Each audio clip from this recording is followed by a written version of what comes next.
Bienvenue sur votre chaîne Livre Audio, le monde du livre audio. Ici nous publions gratuitement des livres audio chaque semaine. Alors abonnez-vous et activez la cloche pour ne plus rater nos prochains livres audio.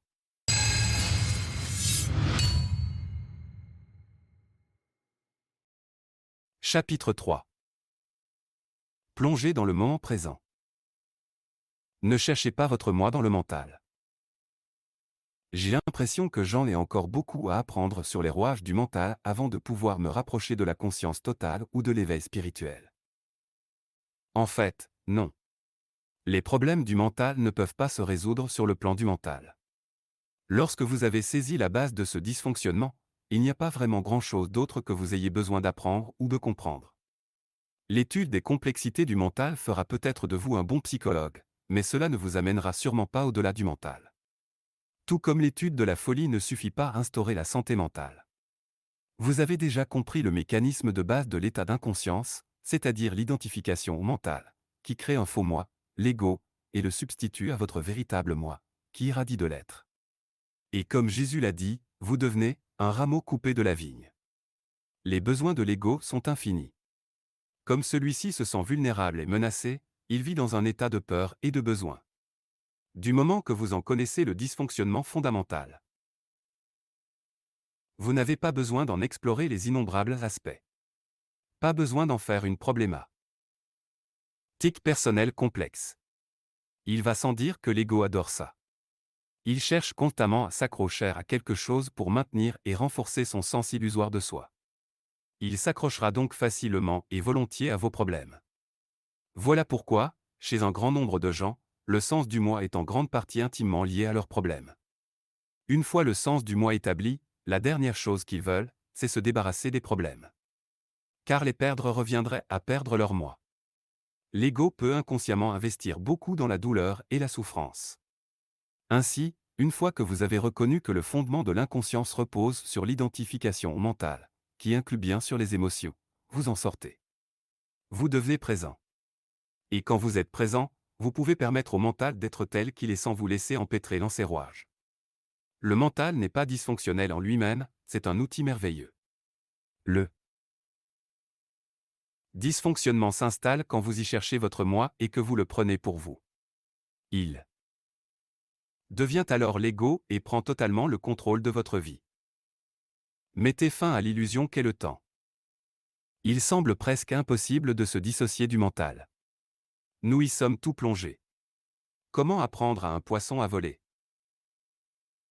La clé, c'est de mettre fin à l'illusion du temps, parce que le temps et le mental sont indissociables. Si vous éliminez le temps du mental, celui-ci s'arrête. Sauf si vous choisissez de vous en servir. Quand vous êtes identifié au mental, vous êtes prisonnier du temps et une compulsion vous incite à vivre presque exclusivement en fonction de la mémoire et de l'anticipation. Ceci génère une préoccupation permanente face au passé et au futur, une indisponibilité à honorer et à accueillir l'instant présent, ainsi qu'une incapacité à lui permettre d'être. La compulsion naît du fait que le passé vous confère une identité et que le futur comporte une promesse de salut et de satisfaction, sous une forme ou une autre. Passé et futur sont tous deux des illusions. Mais sans le sens du temps, comment pourrions-nous fonctionner dans ce monde? Il n'y aurait plus d'objectif à atteindre. Je ne saurais même plus qui je suis, puisque c'est mon passé qui fait ce que je suis aujourd'hui. Je pense que le temps est quelque chose de très précieux et que nous devons apprendre à nous en servir avec sagesse plutôt que de le gaspiller. Le temps n'est pas précieux du tout puisqu'il est une illusion. Ce que vous percevez comme tel n'est pas le temps lui-même, mais ce point qui est en dehors du temps, soit le présent. Et l'instant présent est certainement précieux. Plus vous êtes axé sur le temps, c'est-à-dire le passé et le futur, plus vous ratez le présent, la chose la plus précieuse qui soit. Et pourquoi l'est-elle? Parce qu'elle est l'unique chose qui soit. Parce que c'est tout ce qui existe. L'éternel présent est le creuset au sein duquel toute votre vie se déroule, le seul facteur constant. La vie, c'est maintenant. Il n'y a jamais eu un moment où votre vie ne se déroulait pas, maintenant, et il n'y en aura d'ailleurs jamais. Par ailleurs, l'instant présent est l'unique point de référence qui puisse vous transporter au-delà des frontières limitées du mental. Il est votre seul point d'accès au royaume intemporel et sans forme de l'être. Rien n'existe à part l'instant présent.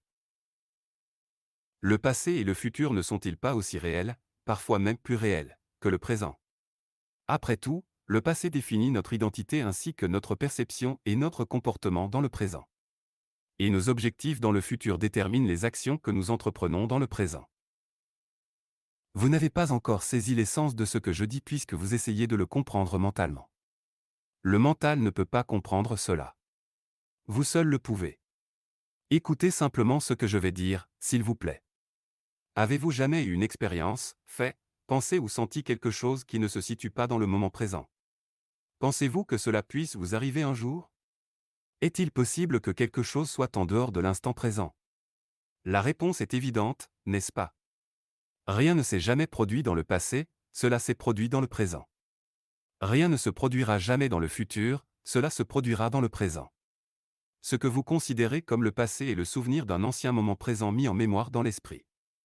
Lorsque vous vous souvenez du passé, vous ravivez une mémoire. C'est ce que vous faites maintenant. Le futur est un présent imaginé, une projection du mental. Quand le futur arrive, c'est sous la forme du présent. Lorsque vous pensez au futur, vous le faites dans le pré. Sans. De toute évidence, le passé et le futur ne constituent pas des réalités en soi. À l'instar de la Lune, qui n'émet pas sa propre lumière mais peut seulement refléter la lumière du Soleil, le passé et le futur ne sont que de pâles reflets de la lumière, du pouvoir et de la réalité qu'est l'éternel présent. Leur réalité est empruntée au présent. Le mental ne peut pas comprendre l'essence de ce que je suis en train de dire. Toutefois, dès que vous la saisissez, il se produit un basculement de la conscience, du mental à l'être, du temps à la présence. Tout d'un coup, tout semble vivant, irradie d'énergie, s'anime de l'être. La clé pour entrer dans la dimension spirituelle. Dans des situations où la vie est mise en jeu, ce basculement de la conscience du temporel à la présence se produit naturellement. La personnalité, qui a un passé et un futur, s'efface temporairement pour être remplacée par une intense et consciente présence, à la fois très calme et très alerte. Les gestes posés pour répondre à ces situations naissent de cet état de conscience. La raison pour laquelle certaines personnes aiment prendre part à des activités dangereuses, comme l'alpinisme, la course automobile et autres, c'est que cela les oblige à être dans l'instant présent, même si elles ne sont pas conscientes de ce fait.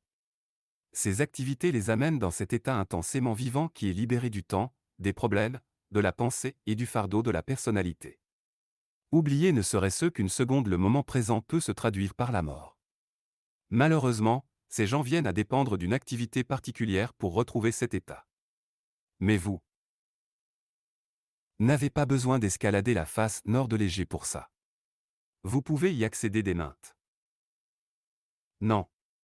Les maîtres spirituels de toutes les traditions font de l'instant présent la clé d'accès à la dimension spirituelle, et ce, depuis toujours. Malgré cela, il semble que leur message soit resté lettre morte. On ne l'enseigne certainement pas dans les églises et les temples. Si vous entrez dans une église, vous entendrez peut-être de telles phrases lues dans l'Évangile: « N'ayez aucune pensée pour le lendemain, il prendra soin de lui-même » ou « Quiconque met la main à charrue et regarde en arrière ne mérite pas le royaume de Dieu ».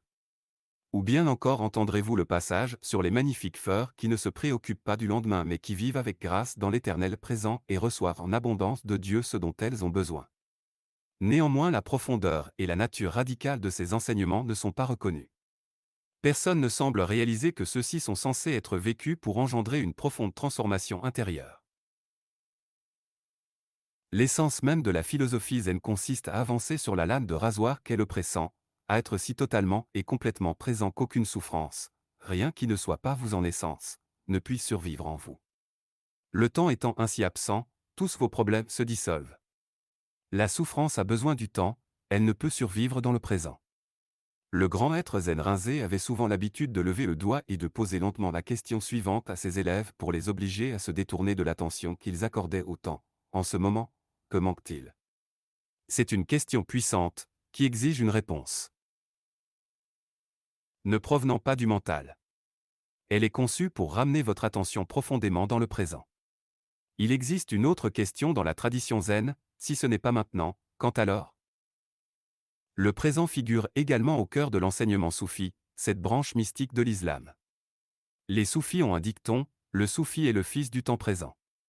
Et Rumi, le grand poète et enseignant soufi, déclare, le passé et le futur soustraient Dieu de notre vue. Brûlons-les tous deux au bûcher. Eckhart, le grand enseignant spirituel du XIIIe siècle, a résumé tout cela de façon magnifique, le temps est ce qui empêche la lumière de nous atteindre. Il n'existe pas de plus grand obstacle à trouver Dieu que le temps. Comment accéder au pouvoir du moment présent? Il y a un instant, pendant que vous parliez de l'éternel présent et de l'irréalité du passé et du futur, je me suis surpris à regarder cet arbre devant la fenêtre. Je l'avais déjà regardé à quelques reprises, mais cette fois-ci, il était différent. La perception extérieure n'avait pas beaucoup changé, sauf que ses couleurs semblaient plus éclatantes et plus vivantes. Une autre dimension s'y était ajoutée. Ce n'est pas facile à expliquer. Je ne sais pas comment, mais j'étais conscient de quelque chose d'invisible que j'ai ressenti comme étant l'essence de cet arbre, son esprit, si vous voulez. Et j'en faisais partie d'une certaine façon. Je réalise maintenant que je n'avais jamais vraiment vu cet arbre avant, sinon une image morte et vide de lui. Quand je le regarde maintenant, il y a encore un peu de cette conscience, mais je peux la sentir s'estomper. Vous voyez, l'expérience est déjà en train de devenir du passé. Une telle expérience peut-elle devenir plus qu'une impression fugitive? Pendant un instant, vous avez été libéré du temps. Vous êtes entré dans le moment présent et avez donc perçu l'arbre sans l'écran du mental. La conscience de l'être s'est intégrée à votre expérience de perception. La dimension de l'intemporel introduit une autre sorte de forme d'appréhension de la réalité qui ne tue pas l'esprit vivant en chaque créature et en chaque chose. Une appréhension de la réalité qui ne détruit pas le sacré et le mystère de la vie mais qui exprime plutôt un profond amour et une immense révérence pour tout ce qui est. Une appréhension de la réalité dont le mental ne sait rien. Le mental ne peut pas appréhender la réalité de l'arbre.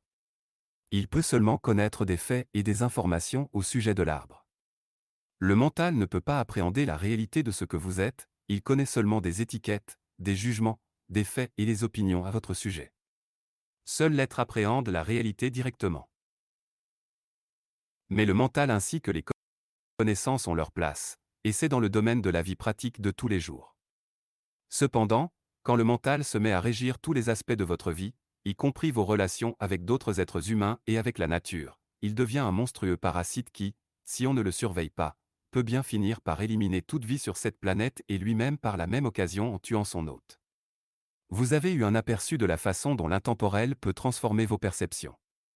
Mais une expérience ne suffit pas, peu importe sa beauté ou son intensité. Ce qu'il faut et ce qui nous intéresse, c'est un basculement permanent de la conscience. Alors, brisez la vieille habitude qui vous fait nier le moment présent et y résister. Exercez-vous à soustraire votre attention du passé et du futur quand la nécessité ne se présente pas. Sortez de la dimension temporelle autant que vous le pouvez dans le quotidien.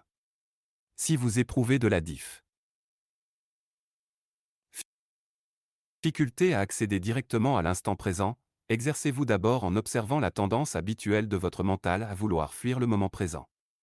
Vous constaterez qu'il imagine en général le futur comme étant meilleur ou pire que le présent.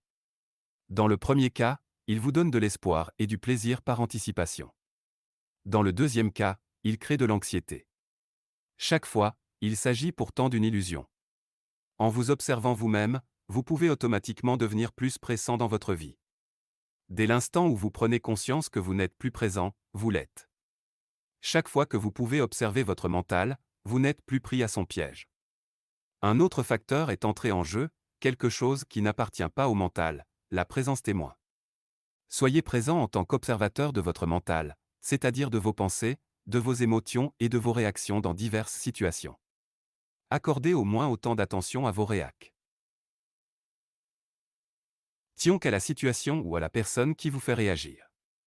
Remarquez aussi la répétitivité avec laquelle votre attention se fixe sur le passé ou le futur. Ne jugez pas et n'analysez pas ce que vous observez. Regardez la pensée, sentez l'émotion, surveillez la réaction. N'en faites pas une problématique. Vous sentirez alors quelque chose de plus puissant que n'importe lequel de vos sujets d'observation. La présence calme qui observe de derrière le contenu du mental. Le témoin silencieux. Lorsque certaines situations déclenchent des réactions empreintes d'une forte charge émotionnelle, comme lorsque l'image de soi est menacée, qu'un défi se présente dans votre vie et suscite de la peur, que les choses vont mal ou qu'un nœud émotionnel du passé refait surface, la présence doit se faire intense. Dans de telles situations, vous avez tendance à devenir inconscient. La réaction ou l'émotion prend totalement possession de vous, vous devenez elle et agissez en fonction d'elle. Vous vous justifiez, vous accusez, vous attaquez, vous vous défendez. Sauf qu'il ne s'agit pas de vous, mais du scénario réactif, du mental dans son habituel mode de survie. S'identifier au mental, c'est lui donner de l'énergie. Observer le mental, c'est lui enlever de l'énergie. S'identifier au mental accentue la dimension temporelle. Observer le mental donne accès à la dimension intemporelle. L'énergie économisée se transforme en présence. Une fois que vous savez d'expérience ce qu'être présent signifie, il est beaucoup plus aisé de simplement choisir de sortir de la dimension temporelle chaque fois que vous n'avez pas besoin du temps pour des raisons pratiques et de plonger davantage dans le présent. Ceci n'amoindrit pas votre aptitude à vous servir de la dimension temporelle le passé ou le futur quand vous avez besoin d'y faire référence pour des questions d'ordre pratique. Cela n'amoindrit pas non plus votre capacité à employer votre mental. En fait, cela l'améliore. Quand vous utiliserez votre mental, celui-ci sera plus vif, plus pointu. Comment se défaire du temps psychologique? Apprenez à utiliser le temps dans les aspects pratiques de votre vie, on pourrait appeler cela le temps horloge, mais revenez immédiatement à la conscience du moment présent quand les choses pratiques ont été réglées. De cette façon, il n'y aura aucune accumulation de temps psychologique, qui est l'identification au passé et la perpétuelle projection compulsive dans le futur. Le temps horloge ne concerne pas uniquement la prise de rendez-vous ou la planification d'un voyage. Cela veut aussi dire tirer des leçons du passé afin de ne pas répéter sans arrêt les mêmes erreurs. Se donner des objectifs et les poursuivre. Anticiper le futur grâce aux modèles et aux lois physiques, mathématiques ou autres appris dans le passé et adopter les démarches justes en fonction de nos prévisions. Mais même là, dans le cadre des choses pratiques, où nous sommes obligés de nous référer au passé et au futur, le moment présent reste le facteur essentiel. Toute leçon tirée du passé devient pertinente et est appliquée dans le maintenant. Toute planification ou tout effort pour atteindre un objectif particulier s'effectue dans le maintenant. Même si la personne illuminée maintient toujours son attention dans le présent, celle-ci est tout de même consciente du temps à la périphérie. Autrement dit, elle continue à se servir du temps horloge, mais est libérée du temps psychologique. Quand vous vous exercez à cela, soyez attentif de ne pas transformer involontairement le temps horloge en temps psychologique. Par exemple, si vous avez commis une erreur dans le passé et en tirez une leçon maintenant, c'est que vous utilisez le temps horloge. Par contre, si vous revenez mentalement dessus sans arrêt, si vous vous critiquez et éprouvez des remords ou de la culpabilité, c'est que vous êtes tombé dans le piège du moi et du mon. Vous assimilez cette erreur au sens que vous avez de votre identité et elle appartient alors au temps psychologie. Que ce dernier est toujours lié à un sens de l'identité faussée. L'incapacité à pardonner se traduit automatiquement par un lourd fardeau de temps psychologique. Si vous vous donnez un objectif et travaillez pour l'atteindre, vous vous servez du temps horloge. Vous êtes conscient de la direction que vous voulez prendre, mais vous honorez le pas que vous faites dans le moment et lui accordez votre attention la plus totale. Si vous devenez trop axé sur l'objectif parce que, à travers lui, vous recherchez peut-être le bonheur, la satisfaction et une certaine complétude, vous n'honorez plus le présent. Celui-ci se réduit à un tremplin pour le futur, sans aucune valeur intrinsèque. Le temps horloge se transforme alors en temps psychologique. Votre périple n'est plus une aventure, mais seulement un besoin obsessionnel d'arriver quelque part, d'atteindre quelque chose, de réussir. Vous ne voyez ni ne sentez plus les fleurs sur le bord du chemin et vous n'êtes plus conscient de la beauté et du miracle de la vie qui sont révélés partout autour de vous quand vous êtes dans l'instant présent. Je peux saisir l'extrême importance du présent, mais je ne suis pas tout à fait d'accord avec vous quand vous affirmez que le temps est une illusion totale. Quand je dis cela, mon intention n'est pas d'énoncer un principe philosophique. Je vous remémore un simple fait, un fait si évident que vous avez peut-être de la difficulté à le saisir ou que vous le considérez peut-être comme vide de sens. Mais une fois que vous avez pleinement compris la portée de cette affirmation, celle-ci peut traverser, comme la lame d'un sabre, toutes les couches de complexité et de problématiques créées par le mental. Laissez-moi vous répéter ceci, le moment présent est tout ce que vous aurez jamais. Il n'y a jamais un instant dans votre vie qui n'est pas ce moment. N'est-ce pas un fait? La folie du temps psychologique. Si vous observez les manifestations collectives du temps psychologique, vous n'aurez aucun doute que celui-ci est une maladie mentale. Ces manifestations prennent la forme d'idéologies comme le communisme, le socialisme, le nationalisme, ou encore celles de systèmes de croyances religieuses rigides. Celles-ci sont érigées en fonction de la prémisse selon laquelle notre bien se trouve dans le futur et que, par conséquent, la fin justifie les moyens. La fin n'est qu'une idée, qu'un point dans le futur projeté par le mental où le salut sera atteint sous quelque forme que ce soit, le bonheur, la satisfaction, l'égalité, la libération, etc. Il n'est pas rare que, dans le présent, les moyens employés pour y arriver soient l'esclavage, la torture et l'assassinat de gens. On estime par exemple à 50 millions le nombre de gens assassinés pour faire avancer la cause du communisme et créer un monde meilleur, en Russie, en Chine et dans d'autres pays d'eux. C'est un exemple saisissant de la façon dont la croyance en un paradis futur peut créer un enfer dans le présent. Y a-t-il un doute quelconque quant au fait que le temps psychologique soit une grave et dangereuse maladie mentale? De quelle façon ce mécanisme fonctionne-t-il dans votre vie à vous? Désirez-vous toujours être ailleurs que là où vous êtes? Le faire est-il pour vous seulement un moyen d'arriver à une fin? La satisfaction doit-elle toujours être imminente ou se réduit-elle à des plaisirs de courte durée comme le sexe, la nourriture, la boisson, les drogues, à des sensations fortes et à une certaine surexcitation? Votre objectif est-il constamment d'atteindre, de devenir et d'accomplir? Ou bien êtes-vous à la poursuite de nouvelles sensations, d'autres plaisirs? Croyez-vous qu'en ayant davantage de possessions vous serez meilleur, plus satisfait ou psychologiquement plus complet? Attends. Dites-vous qu'un homme ou une femme donne un sens à votre vie? Dans l'état de conscience normal non éveillé, c'est-à-dire quand on s'identifie au mental, le pouvoir et l'infini potentiel créatif qui sont dissimulés dans le présent sont complètement éclipsés par le temps psychologique. Votre vie perd alors sa vitalité, sa fraîcheur et son sens de l'émerveillement. Les vieux scénarios de pensée, d'émotion, de comportement, de réaction et de désir sont rejoués à l'infini. C'est là un script mental qui vous procure une sorte d'identité mais qui, en fait, déforme ou dissimule la réalité qu'est le présent. Et le mental fait alors du futur une obsession pour échapper à un présent insatisfaisant. Le temps est l'instrument de la négativité et de la souffre.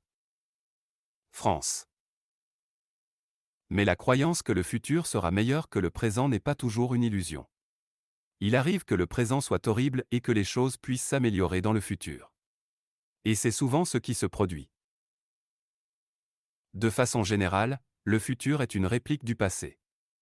Des changements superficiels peuvent se produire, mais la véritable transformation est rare et dépend de votre capacité à devenir suffisamment présent pour que, en ayant accès au pouvoir du présent, le passé puisse se dissoudre.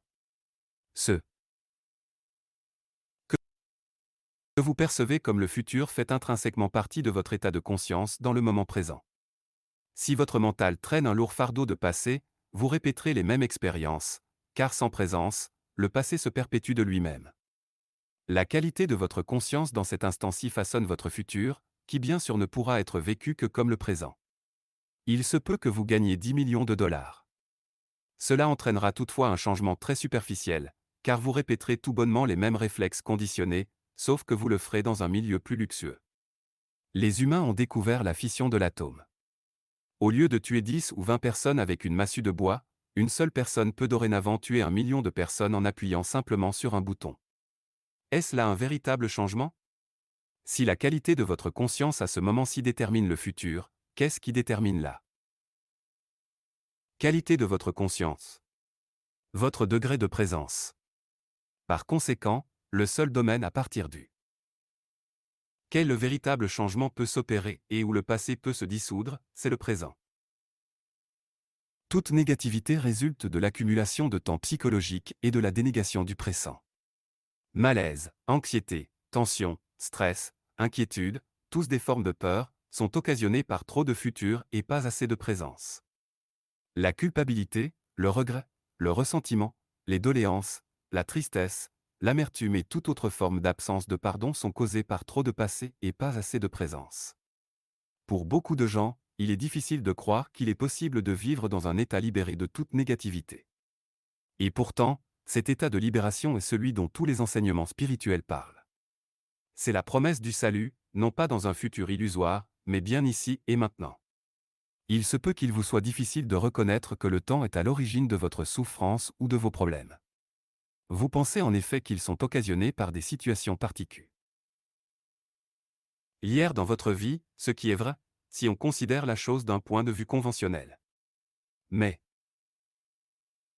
à moins que vous ne vous attardiez au dysfonctionnement du mental qui cause tous les problèmes, c'est-à-dire son attachement au passé et au futur ainsi que sa dénégation du présent, vos problèmes sont en fait interchangeables.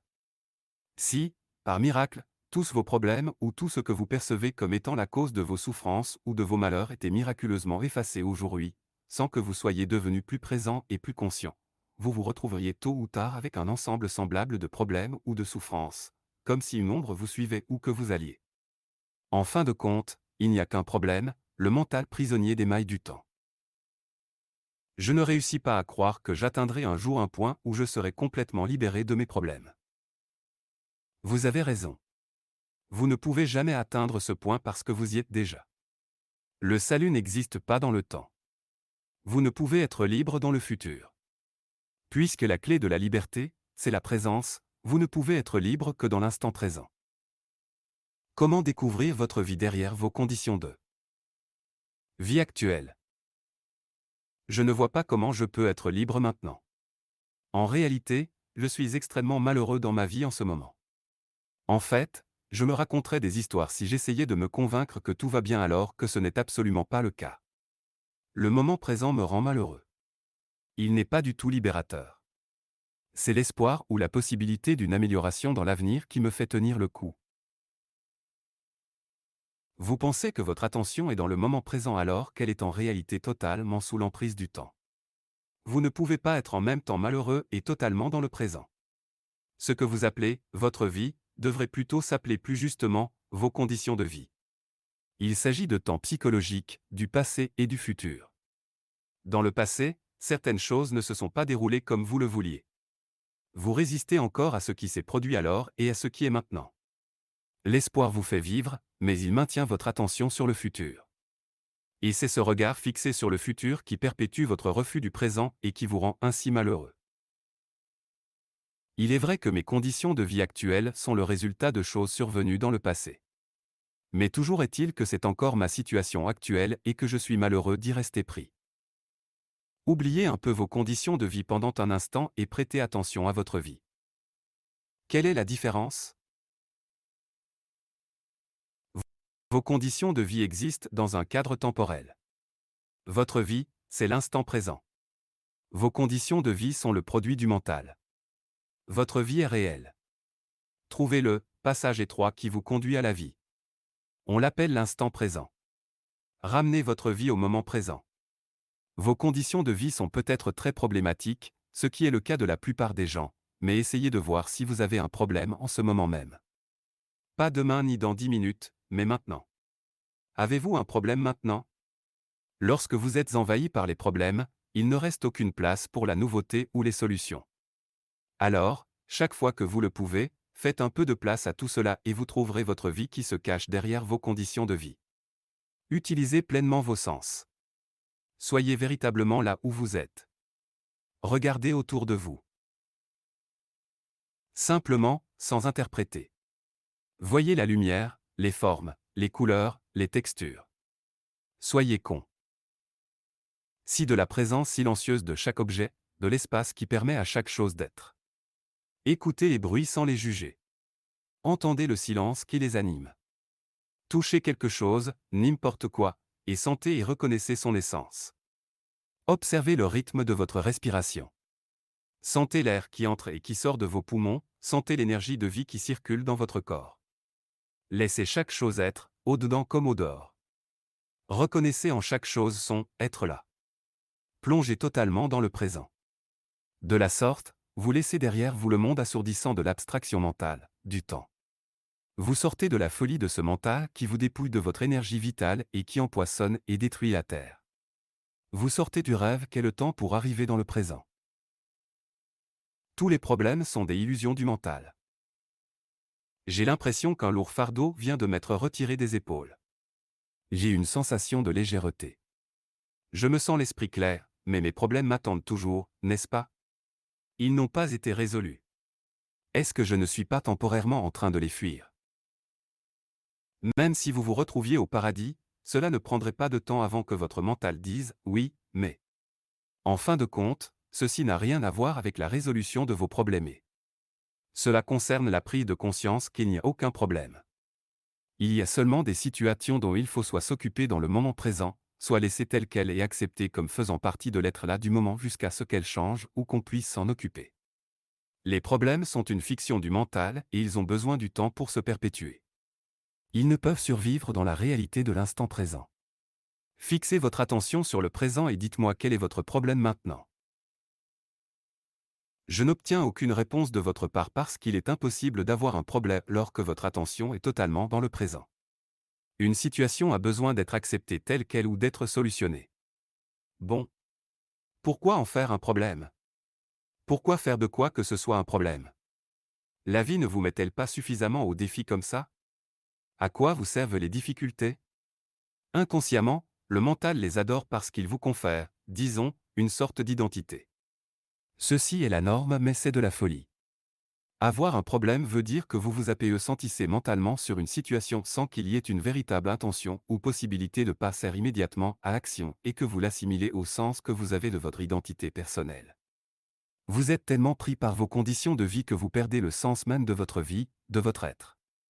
Ou bien vous entretenez mentalement le fardeau malsain de la centaine de choses. C'est que vous ferez peut-être ou pas dans le futur au lieu de fixer votre attention sur la chose que vous pouvez faire maintenant.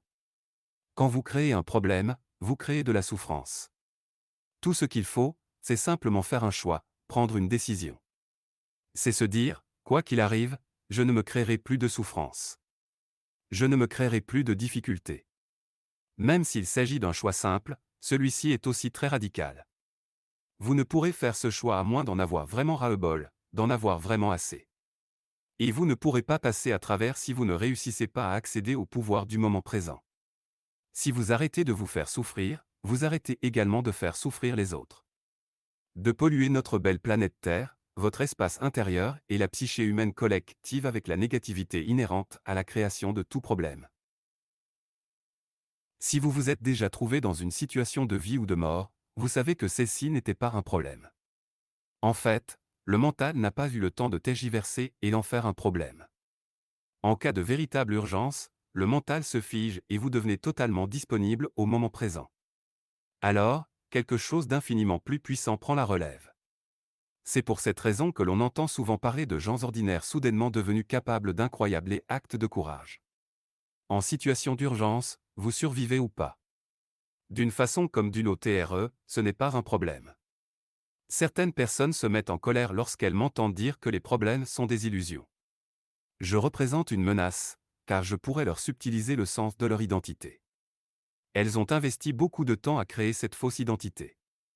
Pendant des années, elles l'ont Siem définie en fonction de leurs problèmes ou de leurs souffrances. Qui serait-elle sans ce là? En réalité, ce que les gens disent, pensent ou font est en grande partie motivé par la peur. Et cette peur provient du fait que leur attention est fixée sur le futur et qu'ils ne sont pas en contact avec le moment présent. Comme il n'y a pas de problème dans le présent, il n'y a pas non plus de peur. Si une situation se présentait et que vous deviez composer avec elle dans l'immédiat, le geste que vous poseriez serait net et percutant s'il naissait de la conscience du moment présent. Il risquerait aussi d'être plus efficace.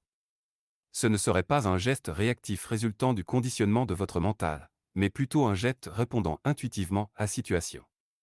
À d'autres occasions, lorsque le mental et le temps psychologique voudront réagir, vous remarquerez qu'il vaut mieux ne rien faire et rester seulement centré dans le présent. Un saut quantique dans l'évolution de la conscience. J'ai eu quelques aperçus de cet état de libération du mental et du temps que vous décrivez. Mais le passé et le futur ont une poigne tellement forte que je ne réussis à les tenir éloignés de moi que pendant très peu de temps. Le mode de conscience lié au temporel est profondément ancré dans la psyché humaine. Par contre, ce que nous faisons ici fait partie d'une profonde transformation qui est en train d'advenir dans le conscient collectif de la planète et au-delà. La conscience s'éveille et sort du rêve de la matière, de la forme et de la division. C'est la fin du temps. Nous sommes en train de détruire les schèmes mentaux qui dominent la vie humaine depuis une éternité. Des schèmes de pensée qui ont créé une souffrance inimaginable à grande échelle. Je n'emploierai pas le terme d'enfer, mais plutôt celui d'inconscience ou de folie, car cela nous est plus utile. Cet éclatement du vieux mode de conscience, ou plutôt d'inconscience, est-ce quelque chose que nous devons faire ou quelque chose qui arrivera de toute façon? Ce que je me demande en somme, c'est si ce changement est inévitable. C'est une question de perspective. Il s'agit en réalité du même et unique processus. Étant donné que vous ne faites qu'un avec la totalité de la conscience, il vous est impossible de dissocier les deux. Mais il n'existe aucune garantie absolue que les humains y arriveront. Ce processus n'est pas automatique ni inévitable. Votre collaboration en fait intégralement et essentiellement partie. Peu importe l'angle sous lequel vous considérez la chose, il s'agit d'un saut quantique dans l'évolution de la conscience et de notre seule chance de survie en tant que race. La joie de l'être. Pour vous faire réaliser que vous avez permis au temps psychologique de prendre possession de vous, il vous suffit de faire référence à un critère simple. Demandez-vous s'il y a de la joie, de l'aisance et de la légèreté dans ce que vous entreprenez. S'il n'y en a pas, c'est que le temps a pris le dessus, que le moment présent est passé à l'arrière-plan et que la vie est perçue comme un fardeau ou un combat. S'il n'y a ni joie, ni facilité, ni légèreté dans ce que vous entreprenez, cela ne veut pas nécessairement dire que vous devrez modifier ce que vous faites. Il suffit probablement d'en changer les modalités, le comment. Les modalités sont toujours plus importantes que l'action elle-même. Voyez si vous pouvez accorder plus d'attention au « faire » qu'aux résultats que vous cherchez à atteindre. Accordez l'attention la plus totale à tout ce que l'instant présent peut offrir. Ceci sous. En tant que vous acceptiez totalement ce qui est, parce que vous ne pouvez accorder votre total. Attention à quelque chose et y résister. Dès que vous honorez le moment présent, tout malheur et tout combat disparaissent, et la vie se met à couler dans la joie et la facilité. Quand vous agissez en fonction de la conscience que vous avez dans le moment présent, tout ce que vous faites est imprégné d'une certaine qualité, d'un certain soin et d'un certain amour, même le plus simple des gestes. Alors ne vous préoccupez pas des résultats de vos actions, accordez simplement votre attention à l'action elle-même. Le résultat arrivera de lui-même. Ceci est un exercice spirituel puissant. Dans la Bhagavad Gita, un des plus vieux et plus beaux recueils d'enseignements spirituels qui puissent exister, le détachement face aux résultats de l'action est appelé Karma Yoga et est considéré comme la voie de l'action consacrée. Lorsque la compulsion à fuir le présent cesse, la joie de l'être afflue dans tout ce que vous entreprenez. Dès l'instant où votre attention se tourne vers le présent, vous sentez une présence, un calme, une paix en vous. Vous ne dépendez plus du futur pour vous sentir satisfait ou comblé, vous n'attendez plus de lui le salut. Par conséquent, vous n'êtes plus attaché au résultat.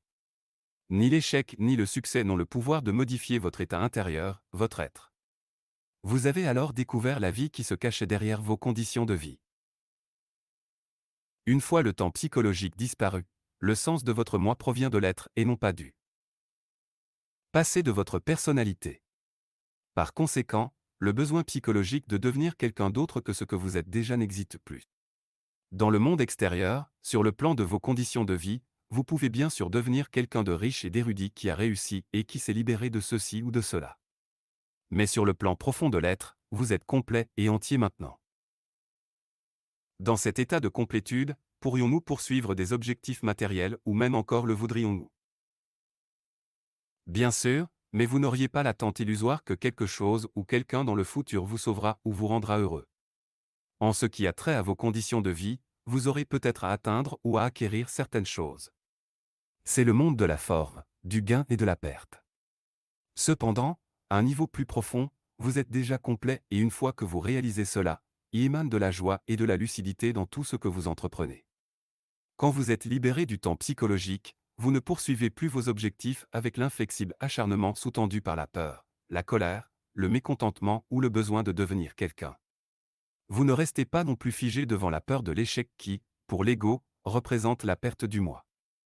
Lorsque le sens profond du moi émane de l'être, lorsque vous êtes libéré du besoin psychologique de devenir, ni le bonheur ni le sens profond de votre moi ne dépendent du résultat et vous êtes libéré de la peur. Vous ne cherchez plus la permanence là où elle n'existe pas, c'est-à-dire dans le monde de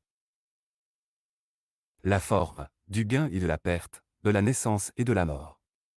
Vous n'exigez pas que les situations, les circonstances, les lieux où les gens vous rendent heureux pour ensuite souffrir s'ils ne répondent pas à vos attentes. Tout est honoré mais rien n'a d'importance. Les formes naissent et meurent, et pourtant vous êtes conscient de l'Éternel qui les habite. Vous savez que rien ne peut menacer ce qui est véritable et trois. Lorsque tel est votre mode d'être, comment pouvez-vous ne pas réussir? Vous avez déjà réussi.